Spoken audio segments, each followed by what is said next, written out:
I'm loving the way we've got the room set up because we are now about to have our great debate.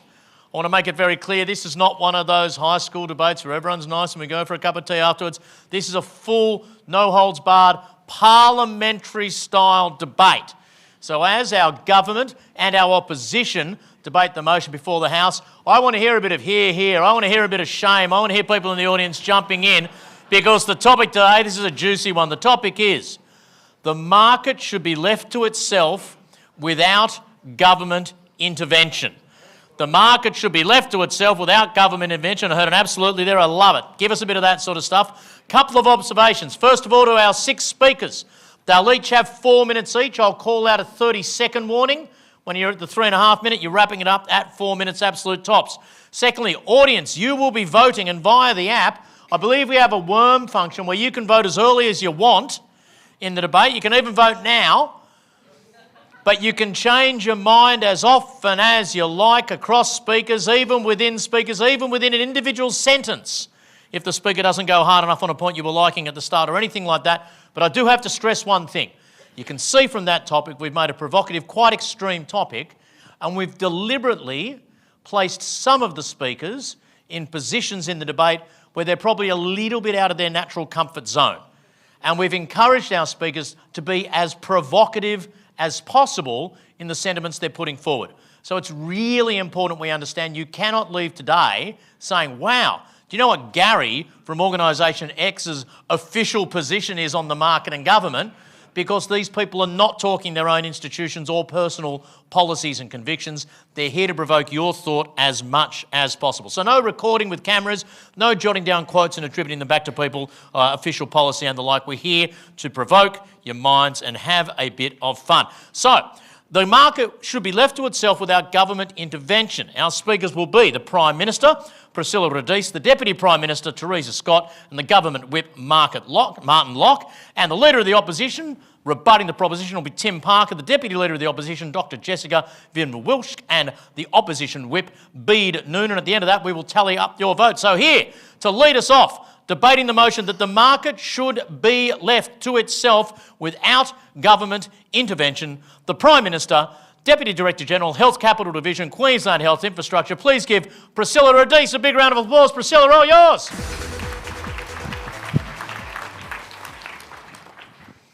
Firstly, I'd like to acknowledge the traditional owners and custodians of the unceded lands that we're joining from today, Gadigal country, and I pay my respects to elders past, present and emerging of the Eora Nation. Today, our debate topic is the market should be left to itself without government intervention. I ask you, when has red tape ever solved a problem without creating new problems? We need collaboration and innovation to create a balanced ecosystem, not interventions and regulations. I'll be outlining some of the real issues our sector faces and why more prescriptive government intervention stifles innovation. Intervention, by its very definition, is to interfere in the course of an outcome. We argue government involvement needs to be at the front end in defining the outcome, enabling a healthy and competitive industry, not interfering at the back end when it's already too late and ineffective. Reform is most needed before we start construction and where regulation will have little impact. Our second speaker, Theresa Scott, will provide compelling evidence-based case studies that will irrefutably back our position, but that we should restrict government intervention and instead encourage the right involvement by government at the right time. And our third speaker, Professor Martin Locke, will effectively take apart the negative speaker's position that a highly regulated industry, I ask you, what private sector ever asks for a highly regulated industry? We will not solve the inherent productivity issues that we've just heard about from the chief economist through more regulation and administration. Each and every one of you knows in your hearts that our issues are culture and a lack of innovation. You do not solve people issues and you do not have new ways of working by adding more red tape. Let's look at the top 3 issues our industry faces. Firstly, trust. We are a fear-based industry. We need radical transparency and leadership that will drive a sustainable industry, not overburdensome regulation. Digital tools, digital enables, open book collaborative contracts, leadership to ensure that we have the right risk sharing in the right places, and they're all achievable, and there are agencies driving this change. Secondly, we have a cultural issue. We need to drive positive behaviours. Collaboration will resolve how we behave, not regulation, which will just bring even more lawyers, more probity, more compliance, more admin. We need to stop the game playing. Behaviours that have eroded trust and institutionalised poor behaviours as all parties seek to protect their interests in an opaque environment. And we also need business case and procurement reform. Better project establishment and simplified procurement will drive beneficial competition, and it will sustain reasonable profits for the industry. We need projects to not be announced with set budgets and timelines before they've been fully investigated. And we need the procurement process to be much more streamlined. That's an example of how something has become so overburdensome it is no longer delivering mutual end goals. Ask yourself, what do you want government to play? Interfering at the front end to change an outcome, or setting policy at the front end to define a good outcome to support the private sector? Collaboration beats regulation every time, hands down. Let's do this together. Avoid over-regulating an industry that desperately needs to innovate, not stagnate. We need freedom, innovation, transparency to drive value for taxpayers. Hey, there you go. Whoa. Oh. Well, if you're keeping your eye on the scoreboard, she started with an approval rating of 30%. She finished with 68%. Was that Priscilla Radice or Kamala Harris, ladies and gentlemen? Great stuff. Now to take up the cudgels for the opposition and to rebut the market should be left to itself without government intervention. Please welcome the Leader of the Opposition, CEO of the High Speed Rail Authority, Tim Parker. Well, wasn't that interesting?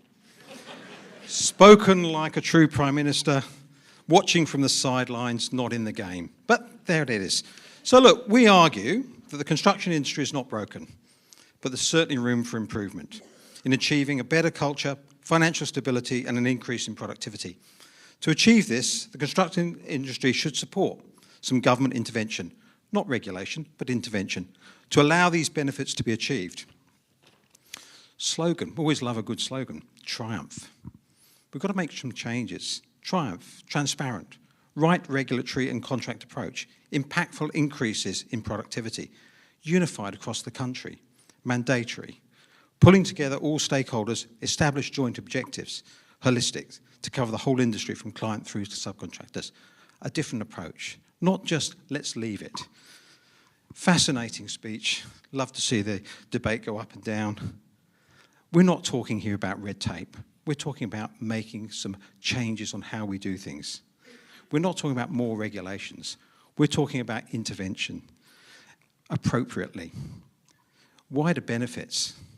Let's face it, most contractors don't care about the wider benefits. Government cares. That's why we want to deliver these projects. Procurement. Yes, we could leave it to the market. I wonder around the room how many people think that's worked so far. Not many hands go up. As an industry, let's just look back. This is someone that is a practitioner. As an industry, we see construction companies taking on huge risks to deliver complex projects with low or negative profits and often associated claims and litigations. In a world where one issue on a tender can not only wipe out the profits margins but significantly impact the working relationship between the parties, surely we can do better as an industry. People from outside our industry, they look in. They cannot believe how litigious we are and how our relationships get ruined. It's time to address the reasons for the current financial stability of the construction industry. We need to look at what is acceptable minimal profit margins, risk allocations, cease bad practices, bid shopping. We need to select tenderers on value, not just on cost. Put simply, doing nothing and hoping this will fix itself, lovely, but it won't, it's not a viable option for productive industry, either for government or the contractors. If we look to a more collaborative type arrangement, there needs to be benefit for all, not just one side. As an industry, we've delivered a large number of mega projects across the country in the last few years. But despite opportunities to learn and improve, we seem to have at best productivity remaining the same, but anecdotally, in some cases, we're actually getting worse doing the same thing again and again. Globally, construction labour productivity has averaged only 1% in construction a year over the last 2 decades. That compares to 2.8% for the total world economy and 3.6% for manufacturing. Instead of hoping for productivity gains, government intervention is necessary to mandate use of technology, modularisation and off-site manufacture. Currently, there is no evidence at all to suggest that the industry can resolve this themselves. And therefore, there is a strong case for government to intervene by bringing in changes of how construction is undertaken, address surety around profitability, and in return, ensure contractors increase productivity, providing a win-win situation for both contractors, government, and the community as a whole. Finished on 0 seconds. Tim, well done. Look at that, he started on 32%, he's got it up to 50.3% versus 49.7%, so our speakers are clearly going off here, can I say? But am I in the Parliament or am I in Sunday school at the moment? Come on, audience, this has been a point. If you're part of the 49.7 so far, if you agree with what the government said so far, I want you to rip out a big here on 3. 1, 2, 3. Here. And if you're part of the 49.7%, a bit of shame. 1, 2, 3. That's more like it. Let's get fired up, because here she comes, the Deputy Leader of the Opposition, lecturer at the University of Adelaide, Dr. Jessica Vivian Wilkes. Jessica, all yours. Ladies and gentlemen, we are not here to talk about any government intervention, but rather to discuss the right contractual and regulatory framework with the backing of the industry. This is not about the government imposing its will. No. And it's true, some legislation may have failed in the past or not have the desired outcome. But saying that others will automatically fail is a fallacy. Sorry. What we need is a coordinated, dare I say, collaborative approach to bring consistency across the country. Imagine, for a second, a regulation that could lead the construction industry to increase productivity, drives it towards financial stability and growth through, thanks team, triumph. T, transparent. A regulation that is easy to access and understand. It can be done.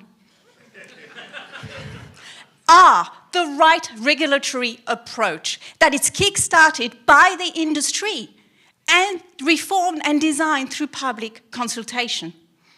I, impactful, a regulation, a framework, an intervention that can lead to transformational change. U, unified, a regulation that brings best practices under a federal umbrella. I said it.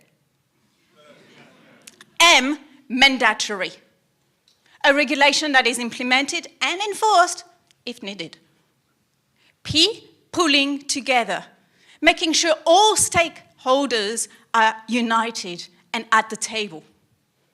H, we've heard it a lot, holistic, a regulation that addresses multiple causes of financial instability in the construction industry. This is not about the government imposing its will. This is about empowering the construction industry to co-design and construct the right intervention. Now, what if I told you that this has been done before in other industries, in Australia, through government intervention with the backing of most of the relevant industry? Australia has mandatory code of conducts. They regulate terms and behaviours in the franchising, the dairy, the horticulture, and soon the food and grocery industries. These code of conducts are regularly reviewed and amended with the backing of the industry, and the construction industry could benefit from some of the lessons learned there. what a code of conduct does is not stifling innovation, is not taking away freedom to contract. What a code of conduct does, it takes away those egregious and unconscionable contractual provisions that cannot be justified at a business level. What a code of conduct does is take away those egregious and unconscionable practices from the chain of contract through appropriate regulation. Now, I think it is time we come together to determine the right regulatory approach. Yes, it is ambitious, and yes, it is challenging, but yes, we can do it. Because the commercial well-being of the construction industry and our country depends on it. Let's aim for triumph. Hey, thank you very much. Jessica. All done without notes too. I did like that. That was fascinating if you're watching the numbers there, because you're pushing down. You got yourself to 48, but you just couldn't seem to break this sort of 52-48 barrier. Pushing. Then you just used the phrase, "Who doesn't mind a bit of mandatory regulation?" And it jumped about 9%. So if I was you guys, I'd be running pretty hard on that in your final speaker. Here to wrap it up for the government, final chance to get back in front of that 50% mark, adjunct professor at UTS, the government whip, the Honourable the Member for Locke.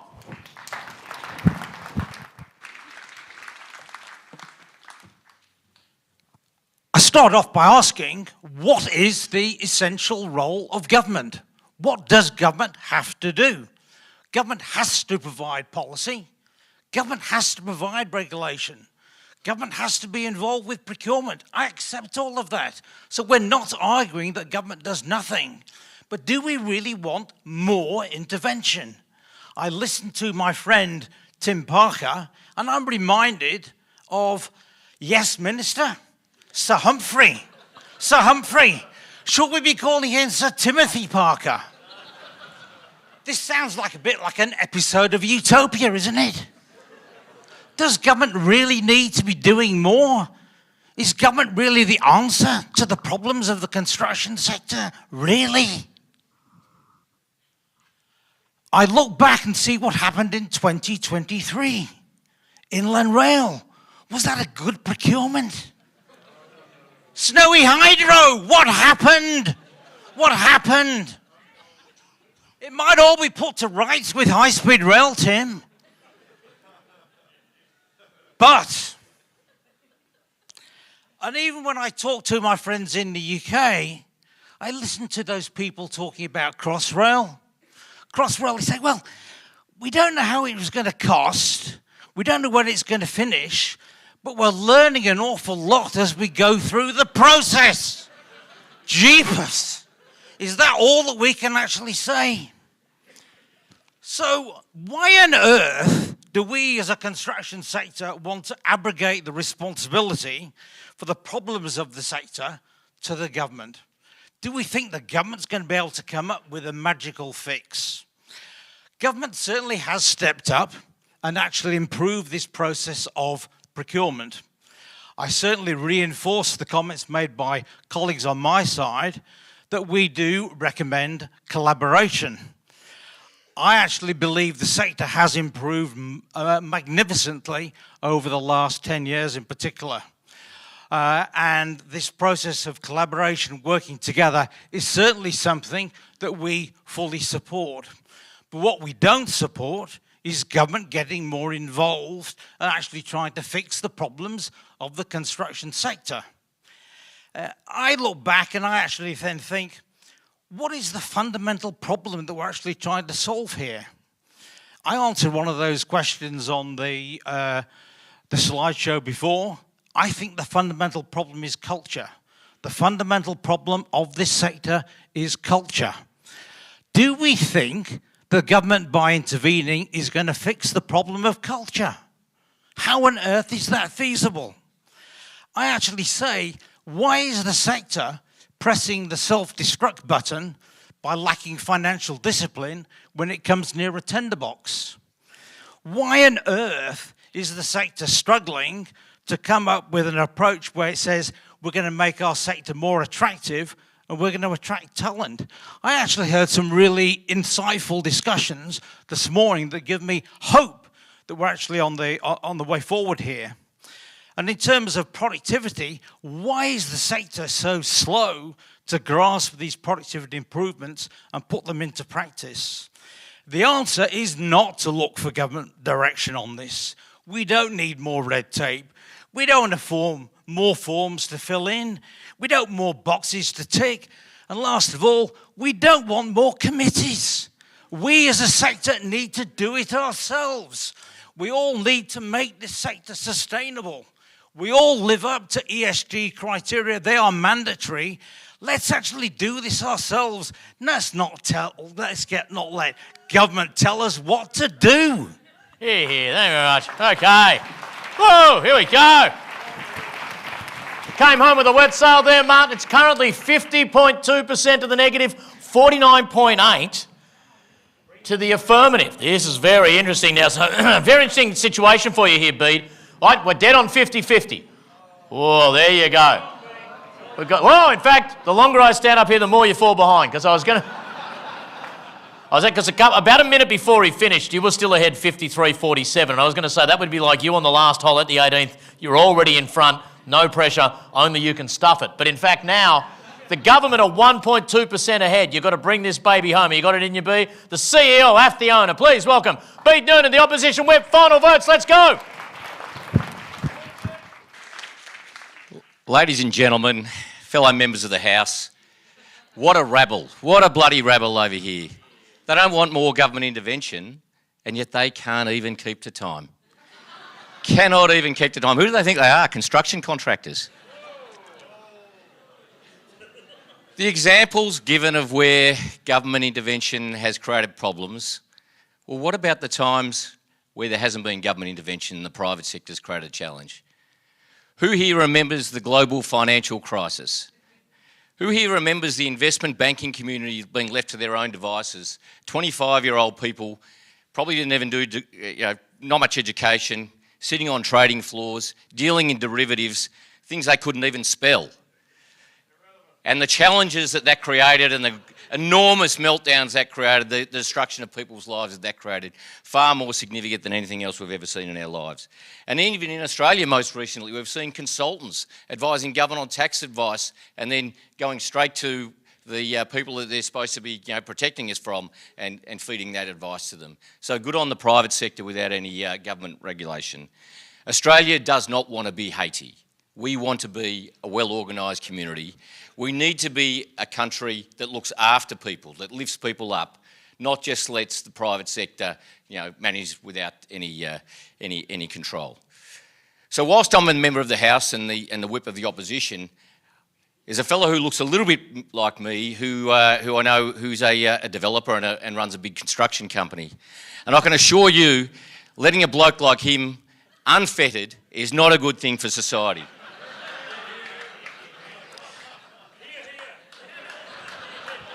Last time I checked, we want bridges that actually don't collapse, tunnels that we can all safely go through that have, good mechanicals running through them and air that doesn't choke us.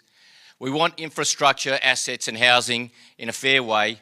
We need our people in society to be looked after, disabled people getting access to good transport and so on and so forth. That cannot occur if the private sector is left to its own devices. And the topic of this debate, ladies and gentlemen, is should the market be left to itself without government intervention?